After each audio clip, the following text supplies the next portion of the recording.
Hello दोस्तों, स्वागत है आप सभी का गाइड लेके ऑफिशियल यूट्यूब चैनल पर। और मैं हूं अखिलेश अवस्थी। दोस्तों, आज हम किस टॉपिक के बारे में डिस्कशन करने जा रहे हैं? आज हम डिस्कशन करने जा रहे हैं स्ट्रॉन्ग बैलेंस ऑफ पेमेंट में। हमारे देश के जो minister of commerce and industry हैं, पीयूष गोयल, उन्होंने अभी हाल ही में ये बात कहा है कि इस साल जो दिस ईयर है, ऐसा होगा कि हमें स्ट्रॉन्ग बैलेंस ऑफ पेमेंट मिलेगा। अब क्या होता है बैलेंस ऑफ पेमेंट, हम इसके बारे में डिटेल में जानेंगे। क्या क्या इंक्लूड किया जाता है बैलेंस ऑफ पेमेंट में, और ये जो बात पीयूष गोयल जी ने कही है, इसके पीछे क्या कारण है जिसके बिहाफ पर उन्होंने ये बात कही है। तो सब कुछ जानने को मिलेगा आपको यहाँ पर बैलेंस ऑफ पेमेंट के बारे में। तो दोस्तों, बढ़ते हैं आगे। उसके पहले एक बात याद रखिएगा दोस्तों, अनाउंसमेंट है आपके लिए।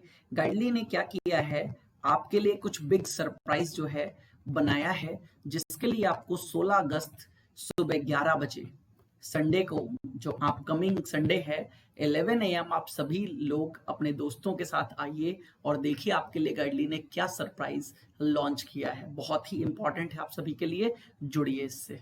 देन दोस्तों, इंडिपेंडेंस डे सेल जो है वो ऑफर की गई है आपको, जहां पर प्लैटिनम मॉक टेस्ट पैकेज जो कि 555 का पैकेज है, जो आपको 305 में मिल रहा है, सिर्फ 2 डेज के लिए ऑफर रखा गया है। यहाँ पर 1200 प्लस मॉक टेस्ट आपको मिलते हैं बाइलिंगुअल, हिंदी और इंग्लिश दोनों में, जो कि बैंकिंग, एसएससी और रेलवे की एग्जामिनेशन से रिलेटेड हैं।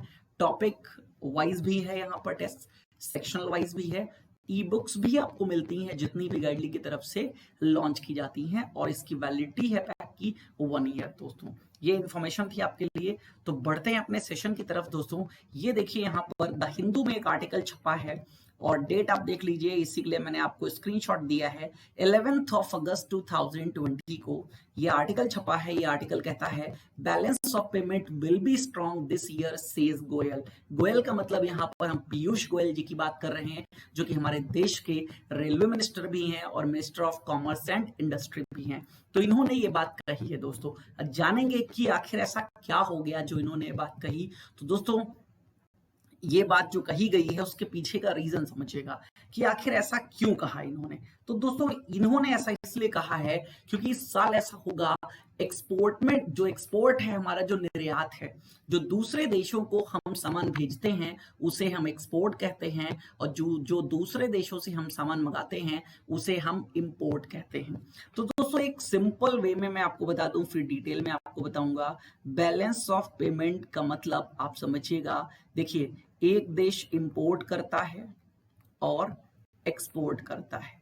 इंपोर्ट का मतलब क्या है दोस्तों? मंगाना, किसी दूसरे देश से अपने देश में चीजें मंगाना। एक्सपोर्ट का मतलब है दूसरे देश में चीजें भेजना। अब दोस्तों देखिए क्या होता है यहाँ पर। अब इंपोर्ट हमारा कम होगा, एक्सपोर्ट ज्यादा होगा, तो एक्सपोर्ट से हमारे पास क्या है? पैसे आएंगे। एक्सपोर्ट से हमारे पास जो है वो इनकमिंग आएगी, और इंपोर्ट से हमें पैसे पे करने हैं। तो आप सोचिए, अगर आपकी रिसीविंग पेमेंट से ज्यादा है तो ये अच्छी बात है या नहीं है? क्योंकि इंपोर्ट मतलब हमें पेमेंट करना है दूसरे देशों, एक्सपोर्ट मतलब हमें दूसरे देशों से रिसीव करना है। तो यही बात यहाँ पर इन्होंने कही गई कि हमारा जो एक्सपोर्ट है वो इंप्रूव कर रहा है, और इंपोर्ट हमारा जो है वो फॉल हुआ है। क्यों फॉल हुआ है? क्योंकि दोस्तों, हमारे देश के जो प्रधानमंत्री हैं नरेंद्र मोदी जी, उन्होंने वोकल फॉर लोकल, आप सभी लोग इसको जान गए होंगे। इन्होंने क्या कहा है? आत्मनिर्भर भारत। मतलब अब क्या है, भारत में मैन्युफैक्चरिंग को इतना ज्यादा बढ़ा देना है कि जो हमारे देश की रिक्वायरमेंट है वो हमारे देश में पूरी की जा सके। और सिर्फ हमारा ही देश नहीं दोस्तों, जब भी पैंडेमिक की सिचुएशन आती है, पैंडेमिक मतलब हमारे अपने देश में ही प्रॉब्लम है, इकोनॉमी हमारी डाउनफॉल जा रही है, तो कुछ ऐसा किया जाए ना जिससे हमारे देश में ही मैन्युफैक्चरिंग बढ़े, जो डिमांड है वो हम यहीं पूरी कर सकें। तो क्या होगा? इससे देश की इकोनॉमी भी बेटर होगी, और हम धीरे धीरे क्या है, सही रास्ते पर भी आ जाएंगे। अब दोस्तों क्या होता है समझिएगा, बैलेंस ऑफ पेमेंट कैसे इंप्रूव होता है नॉर्मली। तो यहां पर याद रखिएगा, हम एक्सपोर्ट इंपोर्ट को ही लेते हैं।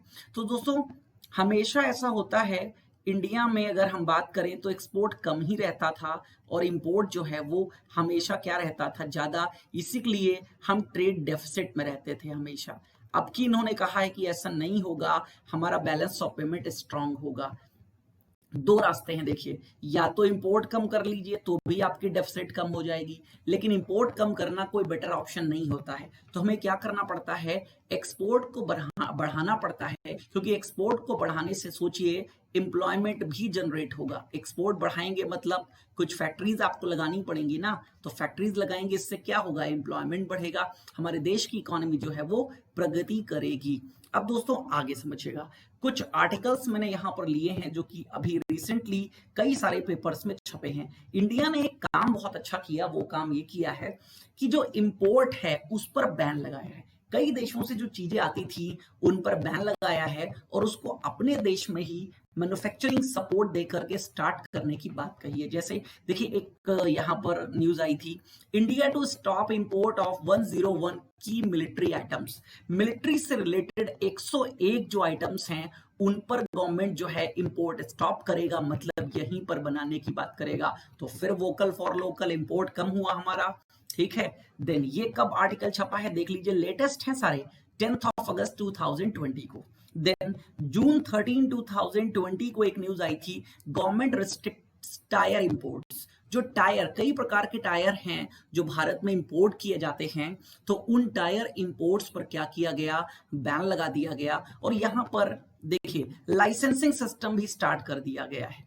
अब इस पर भी गवर्नमेंट को क्रिटिसाइज किया जा रहा है कि गवर्नमेंट फिर से लाइसेंसिंग राज शुरू कर रही है। जैसे जब हमारी इकोनॉमी 1991 के पहले ऐसा था, हमारी इकोनॉमी ऐसी थी कि हर चीज के लिए जो भी विदेशों से चीजें भारत में आती थी या विदेशों से कोई कंपनी भारत में अपनी चीजें बेचने आती थी तो उसको लाइसेंस लेना पड़ता था गवर्नमेंट में। लेकिन 1991 में हमारे देश के जो फाइनेंस मिनिस्टर थे वो थे मिस्टर मनमोहन सिंह। उन्होंने एक न्यू इकोनॉमिक पॉलिसी लाई थी, आप सभी लोग जानते होंगे, लिबरलाइजेशन, प्राइवेटाइजेशन, ग्लोबलाइजेशन के नाम से, एलपीजी के नाम से जाना जाता है।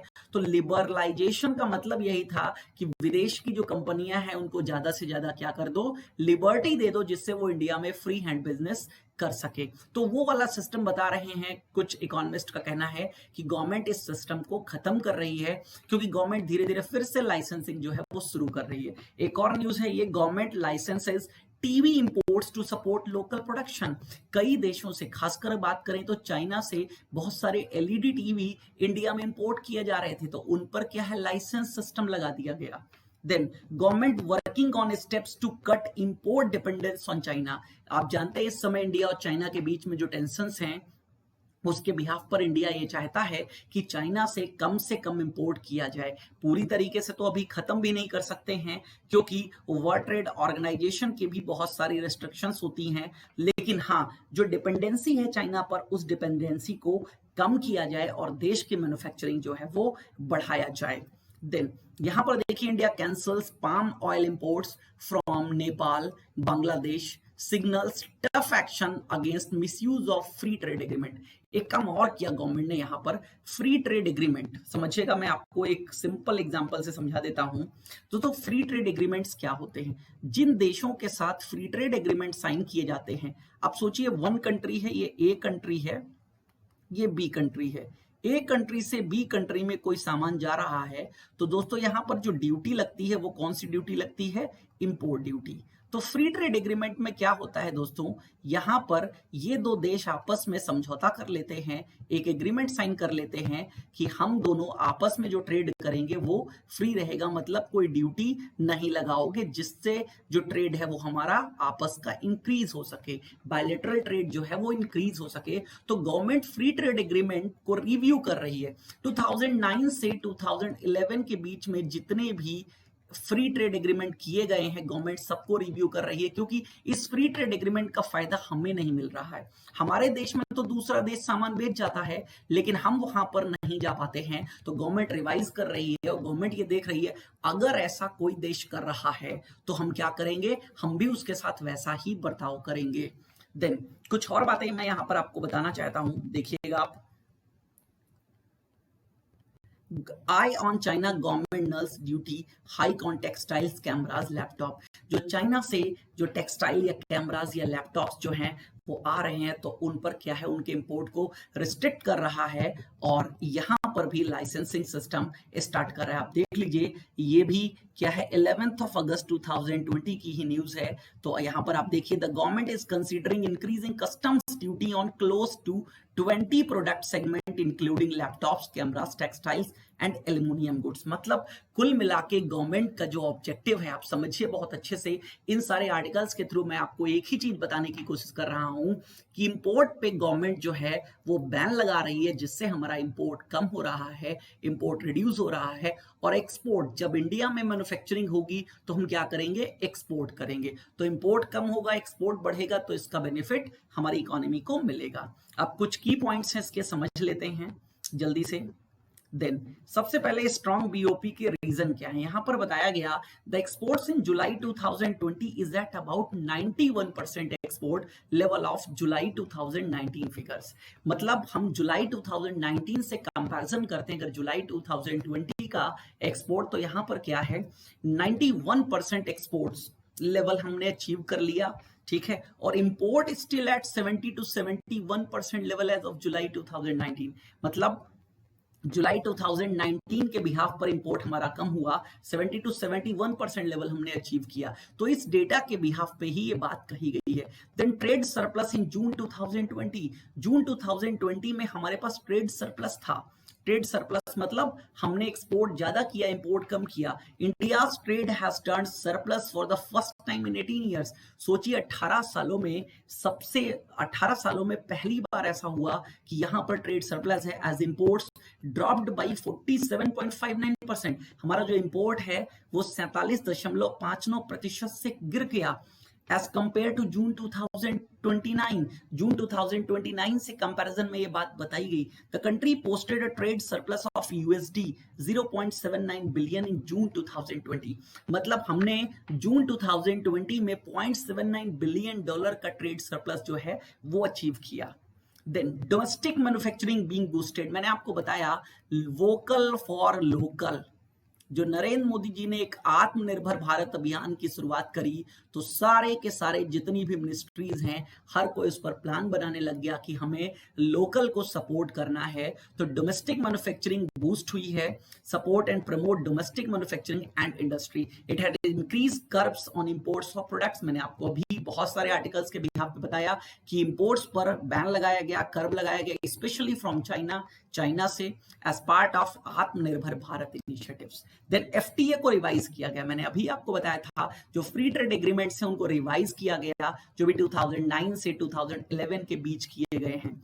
वो क्या है, उनका कोई मतलब नहीं रह जाता है, क्योंकि फ्री ट्रेड एग्रीमेंट से तो दोनों देशों को फायदा होना चाहिए ना। अगर दूसरा देश फायदा उठा पा रहा है और हम नहीं ले पा रहे हैं तो ऐसे फ्री ट्रेड एग्रीमेंट का क्या लेना देना है।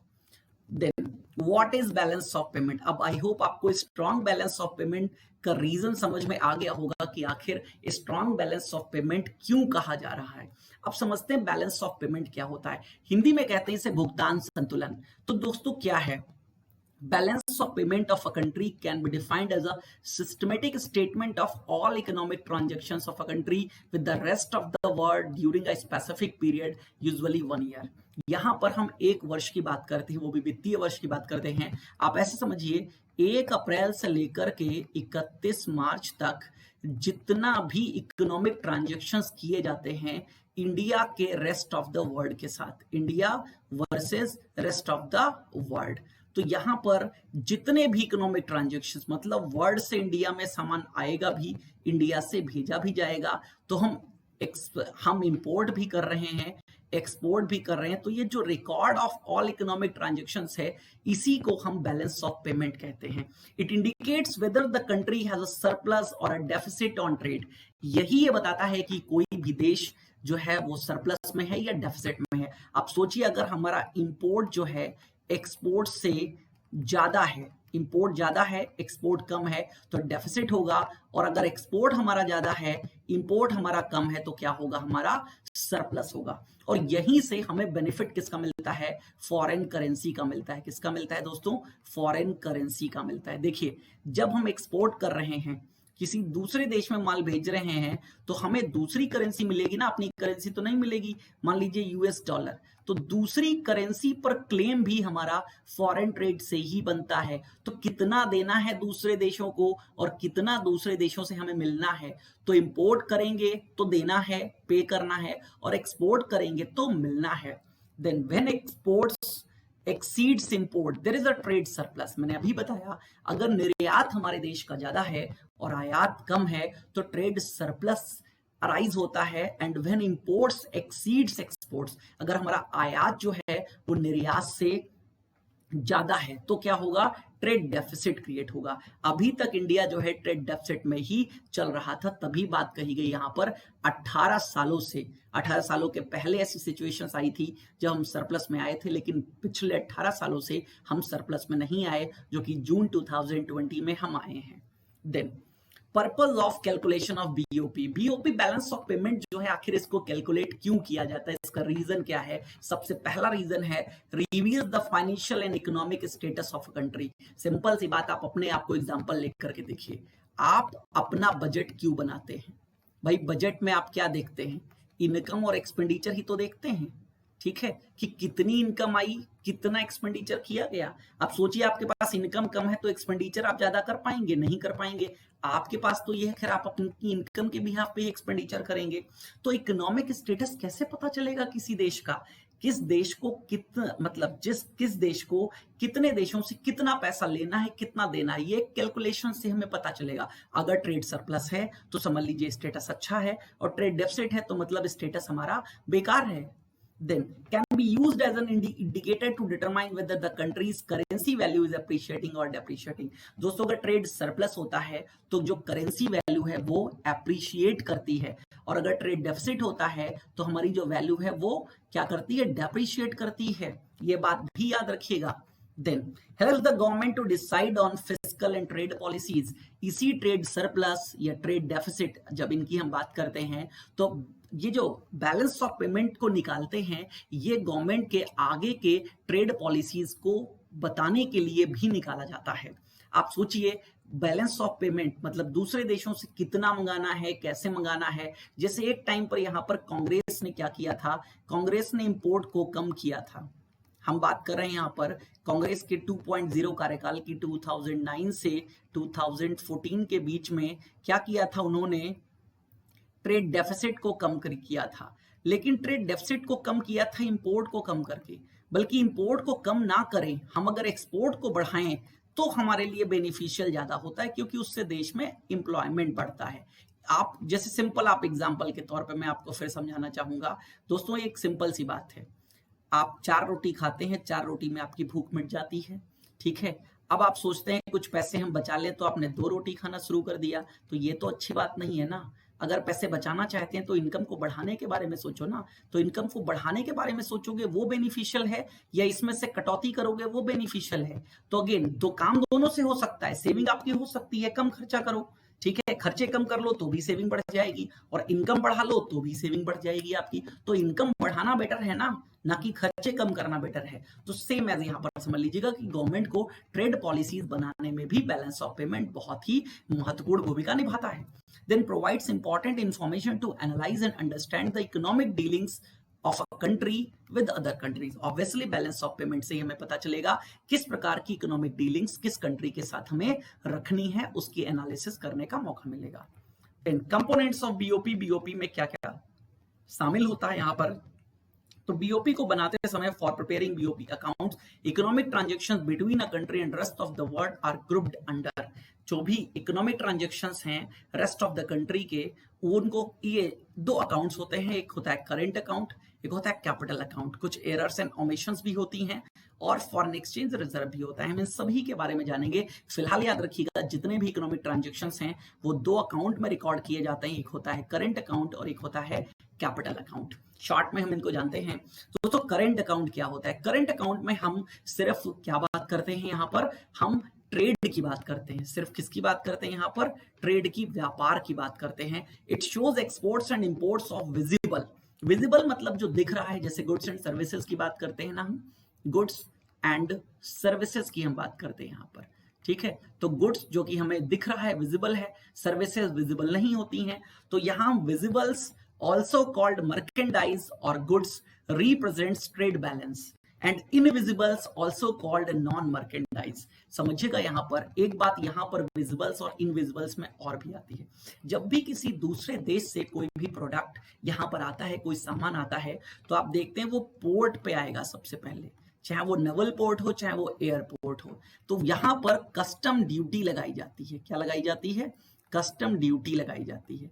अब दोस्तों अगेन, जो चीजें पोर्ट पर रिकॉर्ड हो सकती हैं उनको हम विजिबल कहते हैं, जो चीजें पोर्ट पर रिकॉर्ड नहीं होती हैं उनको हम इनविजिबल कहते हैं। जैसे आप टीवी लेकर के आए अमेरिका से साथ में अपने, तो क्या है, पोर्ट पर रिकॉर्ड होगा, जो कस्टम ऑफिसर है उनको दिखेगा यस आपकी जेब में टीवी है, ठीक है। देन आपने वहां पे कमाया, आपने यहाँ पर पैसे भेजे, वो तो डायरेक्टली नहीं दिख रहा है ना, पोर्ट पे तो रिकॉर्डिंग नहीं हो रही है ना उसकी, तो उसे हम क्या कहेंगे? इनविजिबल। इनविजिबल में हम तीन की बात करते हैं, सर्विस की बात करते हैं यहाँ पर हम, इनकम की बात करते हैं यहाँ पर हम, और ट्रांसफर्स की बात करते हैं यहाँ पर, ठीक है। डिटेल में ये टॉपिक किसी और दिन मैं आपको पढ़ाऊंगा, फिलहाल आप इतना यहाँ पर समझ लीजिए, ठीक है। इनविजिबल इंक्लूड्स देखिए लिखा ही है, सर्विसेज, ट्रांसफर्स और इनकम। देन आगे बढ़ते हैं दोस्तों, कैपिटल अकाउंट के बारे में बात करते हैं। तो कैपिटल अकाउंट क्या है? कैपिटल एक्सपेंडिचर और इनकम की बात करता है। एक देश में कितना कैपिटल एक्सपेंडिचर है, कितनी इनकम है, इसके बारे में हम यहाँ पर बात करते हैं। तो it gives a summary of the net flow of both private and public investment into an economy. Private का मतलब है ऑब्वियसली निजी, और पब्लिक मतलब सरकार के द्वारा किया गया। तो कितना इन्वेस्टमेंट इकोनॉमी में हुआ उसको रिकॉर्ड हम किसमें करते हैं? कैपिटल अकाउंट पे। यहीं पर हम एफडीआई की बात करते हैं, जितना भी दूसरे देश से पैसा आएगा, एफडीआई की बात करते हैं, एफआईआई की बात करते हैं, ठीक है, क्यूआईबी की बात करते हैं। तो जितने भी ये सारी चीजें हैं यहाँ पर हम इनकी बात करते हैं। हम एक्सटर्नल कॉमर्शियल बोरोइंग्स, दूसरे देश से कोई भी बोरोइंग करी जाती है उसकी बात करते हैं यहाँ पर, ठीक है। पोर्टफोलियो इन्वेस्टमेंट में ही एफआईआईस की बात करते हैं, एडीआर की बात करते हैं, जीडीआर की बात करते हैं। तो ये सब चीजें किसमें आती हैं? कैपिटल अकाउंट में रिकॉर्ड की जाती है। देन एरर्स एंड ओमिशन क्या होता है समझिएगा। जब हम बैलेंस ऑफ पेमेंट की बात करते हैं, किसकी? बैलेंस ऑफ पेमेंट की बात करते हैं, तो याद रखिएगा ये तीन प्रकार का होता है। एक हो गया सरप्लस, एक हो गया डेफिसिट, और एक हो गया बैलेंस्ड। समझिएगा बहुत अच्छे से। देखो सरप्लस में क्या है? सरप्लस में हमारा एक्सपोर्ट ज्यादा है और इंपोर्ट क्या है हमारा? कम है। समझिएगा, एक्सपोर्ट ज्यादा है, इंपोर्ट कम है। और डेफिसिट में क्या है हमारा? इंपोर्ट ज्यादा है और एक्सपोर्ट कम है। देन बैलेंस्ड में क्या होता है? एक्सपोर्ट बराबर होता है किसके? इंपोर्ट के।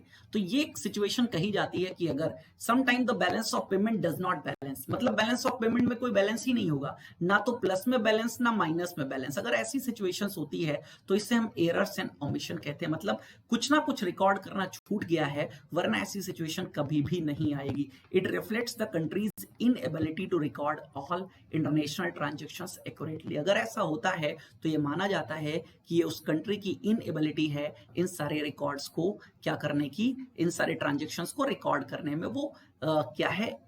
इनएबल है, अयोग्य है। Then changes in foreign exchange reserve. आप समझिएगा यहाँ पर movements in the reserve comprises changes in foreign currency assets held by Reserve Bank of India. दूसरे देशों से हम जितना भी इंपोर्ट कर रहे हैं या एक्सपोर्ट कर रहे हैं, समझिएगा, इंपोर्ट कर रहे हैं तो फॉरेन करेंसी हमें मिल रही है, और एक्सपोर्ट कर रहे हैं तो फॉरेन करेंसी हमारे पास से जा रही है। सॉरी, एक्सपोर्ट कर रहे हैं तो फॉरेन करेंसी हमें मिल रही है ऑब्वियसली, इंपोर्ट कर रहे हैं तो फॉरेन करेंसी हमारे पास से जा रही है। तो अगेन ये फॉरेन करेंसी भारत में कौन देखता है? Reserve Bank of India. तो इसका सरप्लस या तो बढ़े, जो इसके पास जो फॉरेन करेंसी वो बढ़ेगी या घटेगी। देन वही बात यहाँ पर कही जा रही है, आप समझिएगा बहुत अच्छे से। तो ये जो रिजर्व बैंक ऑफ इंडिया और स्पेशल ड्रॉइंग राइट्स आईएमएफ के पास एसडीआर के फॉर्म में भी पैसा रखा होता है, तो ये बैलेंसेस हैं, आप समझिएगा। Overall the BOP account can be a surplus और अ डेफिसिट। बीओपी अकाउंट या तो सरप्लस में होगा या तो डेफिसिट में होगा, बहुत अच्छी बात है। If there is a deficit, अगर जो बैलेंस ऑफ पेमेंट का अकाउंट है ना वो अगर डेफिसिट में हमारा, तो वो डेफिसिट कैसे हम कमी कर सकते हैं? हमें ज्यादा पेमेंट करना है तो by taking money from the forex account. अब क्या है, हम फॉरेन करेंसी में पेमेंट करना है तो इस फॉरेक्स अकाउंट से हम क्या करेंगे? मनी ले लेंगे। If the reserves in forex accounts are falling short, मतलब जो पेमेंट हमें करना है उतना पेमेंट भी अगर फॉरेक्स अकाउंट में नहीं मिलेगा तो इसी सिनेरियो को हम बीओपी क्राइसिस कहते हैं, जो कि इंडिया में 1991 में अराइज हो चुकी थी। इसके बाद ही न्यू इकोनॉमिक पॉलिसी आई थी। 1991 में ऐसी सिचुएशन हो गई थी इंडिया की कि इंडिया के पास सिर्फ इतना ही पैसा बचा था कि एक महीने का 1 मंथ का हम क्रूड ऑयल खरीद सकते थे सिर्फ। तो बहुत ज्यादा बीओपी क्राइसिस हो गई थी हमारी। तो उस बीओपी क्राइसिस से हमें किसने निकाला? न्यू इकोनॉमिक पॉलिसी, जिसे हम लिबरलाइजेशन, प्राइवेटाइजेशन और ग्लोबलाइजेशन के नाम से जानते हैं। आई होप ये टॉपिक आपको बहुत अच्छे से क्लियर हो रहा है। तो कुछ बातें यहाँ पर कही गई हैं, एक फिगर के थ्रू मैं आपको समझाना चाहूंगा। यहाँ पे बताया गया बैलेंस ऑफ पेमेंट डेफिसिट क्या होता है और बैलेंस ऑफ पेमेंट सरप्लस क्या होता है। अब देखिए, सरप्लस का मतलब मैं बता ही चुका हूं आपको, the country exports more than its imports. Export ज्यादा है, इंपोर्ट कम है। Country provides enough capital to pay for all domestic production. जितने भी डोमेस्टिक प्रोडक्शंस हैं ऑब्वियसली उनको एनफ कैपिटल मिल रही है। A surplus boost economic growth in the short term. जो सरप्लस है हमारा, ये इकोनॉमिक ग्रोथ को बूस्ट कर रहा है। In the long run it becomes too dependent on export driven growth. मतलब आगे चल करके लॉन्ग टर्म में ऐसा होता है कि एक्सपोर्ट पे ही हमारी जो ग्रोथ है वो डिपेंडेंट हो जाती है। अगर एक्सपोर्ट कम हो गया तो सोचिए हमारी जो ग्रोथ है वो डाउन चली जाएगी। जैसे एग्जाम्पल आप ले सकते हो चाइना। चाइना जो है पूरे वर्ल्ड में एक्सपोर्ट करता है। आप सोचिए उसकी ग्रोथ किस पे डिपेंडेंट है? एक्सपोर्ट पे ही डिपेंडेंट है। तो अगर एक्सपोर्ट उसका कम हो गया तो तुरंत सीधे सीधे जीडीपी पे फर्क पड़ेगा उसकी। देन बैलेंस ऑफ पेमेंट अगर डेफिसिट में है तो क्या होगा? अब डेफिसिट का मतलब होता है imports more goods services and capital than its export. हम मंगा ज्यादा रहे हैं, भेज कम रहे हैं दूसरे देशों में। It must borrow from other countries to pay for its imports. Obviously हम दूसरे देशों से जो मंगा रहे हैं उनके लिए फिर आगे चल के ऐसा भी हो सकता है हमें बोरो करना पड़े। इन the short term this fuels economic growth. Obviously क्या है, हम अभी तो इंपोर्ट करके अपने देश की ग्रोथ बढ़ा लेंगे। मान लीजिए देश में कुछ फैक्ट्रीज लगानी है हमें, उनके लिए कुछ मशीनें चाहिए, तो अभी स्टार्टिंग में तो आप मंगा लोगे तो क्या होगा? सही हो जाएगा। लेकिन लॉन्ग टर्म तो प्रॉब्लम है ना। जैसे सिंपल, आपको घर खरीदना था, आपने लोन ले लिया, ऑब्वियसली घर तो बन गया लेकिन आपके ऊपर एक कर्जा तो चढ़ गया, एक डेट तो हो गया। अब इसके बाद आपने कार भी लोन से खरीद ली, फिर और भी लैपटॉप भी लोन से ले लिया, तो धीरे धीरे ये लोन इतना ज्यादा बढ़ जाएगा कि आपके पास हेडेक क्रिएट हो जाएगी बहुत ज्यादा। तो लॉन्ग रन में जो है it will have to go into debt to pay for consumption. अपने उपभोग के लिए क्या करना पड़ेगा? फिर पे करना पड़ेगा। तो ये है दोस्तों दोनों में डिफरेंस, बैलेंस ऑफ पेमेंट और सरप्लस में। तो दोस्तों ये पूरा का पूरा टॉपिक था। आई होप आपको बहुत अच्छे से मैंने क्लियर कर दिया है एक एक चीजें। तो दोस्तों अगेन बताना चाहूंगा, बिग सरप्राइज है 16 अगस्त का अपकमिंग जो संडे है 11 AM। शेयर करिए अभी दोस्तों के साथ और आइए दोस्तों, लाइक करिए, शेयर करिए, कमेंट करिए और जरूर बताइए आपको हमारे ये सेशंस कैसे लग रहे हैं। मैं डेली 5 PM पर एक सेशन आपको शेयर करता हूं। तो दोस्तों प्लीज अपने दोस्तों के बीच में शेयर करिए और मुझे बताइए ये सेशंस आपको कैसे लग रहे हैं। हम और भी ऐसे अच्छे अच्छे सेशन आपके लिए लेकर के आते रहेंगे। तो मिलते हैं नेक्स्ट सेशन में, तब तक के लिए thank you, thanks a lot.